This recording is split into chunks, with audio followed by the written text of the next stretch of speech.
აბა მოდი ახლა ვნახოთ ეს პატარა ლიზა და დედიკო ერთმანეთში რას ლაპარაკობენ. გაინტერესებს?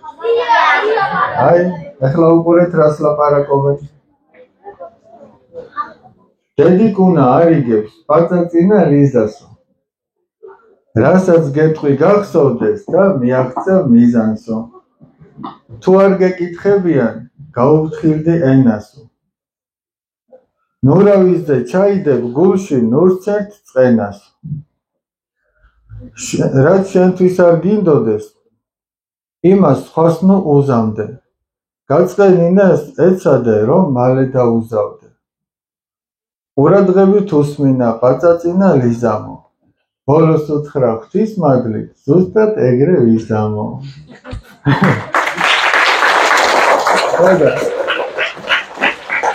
მოდი ახლა შევხედოთ პირველი რა უთხრა. რასაც გეტყვიო, ეგ დაიმახსოვრეო და მიზანს მიაღწევ.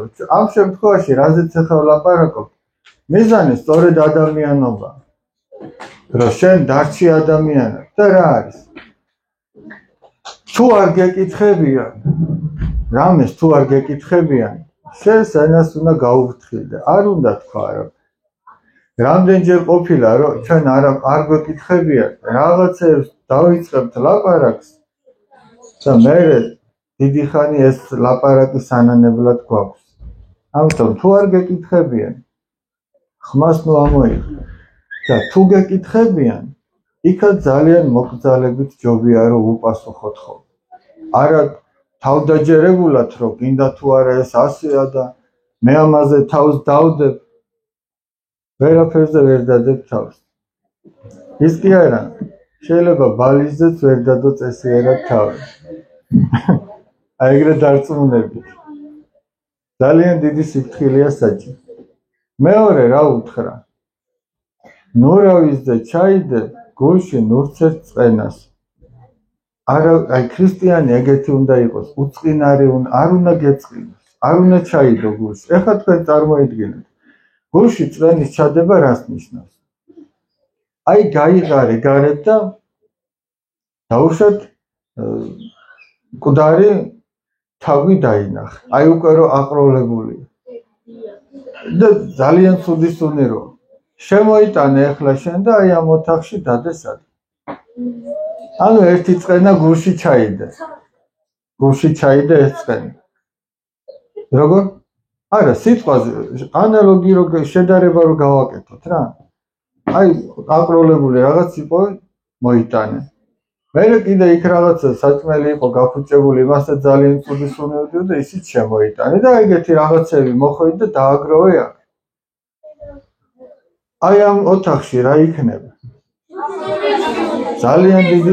ძალიან დიდი სიმყრალე ხო იქნება, მყრალი სუნი ხო იქ. კარებს რო გააღებ, გარეთ ხო გავა ეგ სუნი. ხო და ადამიანი გულში თუ იდებს ამ წყენას, ერთი დაიმახსოვრა, იმან აწყენა დაიმახსოვრა კარგად. სხვა მაწყენა დაიმახსოვრა იმან და ბოლოს კარებს რო გააღებს, პირს რო გააღებს. ძალიან ცუდი სუნი ამოვა. სიტყვებს ვამბობ, თორე ეს სუნს კი არა, სიტყვები ძალიან ცუდი ამოვა. ამიტომ ჯობია გულიდან ეს წყენები გადაყარო, აი საყროლებული რაღაცა არ შემოიტანო აქ. და თუ აქ გაჩნდა რამე ეგეთი დაბინძურებული, ისიც გაიტანო და გადაყარო. და შემოიტანო ისეთი რაღაცა, რასაც კარგი სუნი უდის. ანუ კარგი ამბები დაიმახსოვრ. გახსოვთ ორი მეგობარი რო იყო და ნახე რა მოხდა. ამ მეგობრებს ბავშვებო, ჩვენი წესი ხო გახსოვთ? ამ მეგობრებს მოვიდათ კამათი და ერთმა მეორეს სილა გააწნა, ხელი გაარტყა. წავიდა და მეგობარმა დაწერა ქვიშაზე. დღეს ჩემმა საუკეთესო მეგობარმა სილა გამაწნა. მერე გავიდა დრო, ესენი შეერიგდნენ რაღაცა და ერთად არიან მდინარეზე საბანაოდ. და ეს ვისაც სილა გააწნეს, იხჩობა წყალში. და ეს მეორე მეგობარი მივიდა და გადაარჩინა, სიგბილს გადაარჩინა. და ეს დაჯდა და ქვაზე დაწერა, რომ დღეს ჩემმა საუკეთესო მეგობარმა სიგბილს გადამარჩინა. და ეს მეგობარი ეკითხება, რომ აი პირველად რომ მე შენ სილა გაგაწანიო, შენ ქვიშაზე დაწერეო და მე რო სიგრძის გადაგარჩინე ქვაზე დაწერეო და რატო გააკეთე ეგო და იმიტომ რომ როგორც ქვიშაზე იშლება მალეო წვიმა წაშლის, ქარი წაშლის ნაწერს, მინდა რომ ჩემი გულიდანაც აი ეს მახსოვრობა ამ წყენისა ხსოვნა მალე წაიშალოს და ის კიდევ რაც შენ ჩემთვის სიკეთე გააკეთე, მინდა რომ არასოდეს წაიშალოს. მართლაც ქვაზე დაწერილი არ წაიშლება. აი ძველი ტაძრებია 15 საუკუნის წინანდელი ტაძრებია. ქვებზე რო ამოტვიფრული რაღაც და დღემდე არის და დღემდე შეგიძლია წაიკითხო რა წერია. რატო ვამბობ რომ თუ ვინმე სიკეთეს გაგიკეთებს, იმის დავიწყება არ შეიძლება. იმის დამახსოვრება ნიშნავს რომ შენი გული კეთის სურნელებით აივსება. და წყენის დავიწყება კი ნიშნავს რომ შენი გულიდან ეს ყველა სიმყრალე გამოდევა. აი დაარიგა დედამ. კიდე რა დაარიგა ნახე?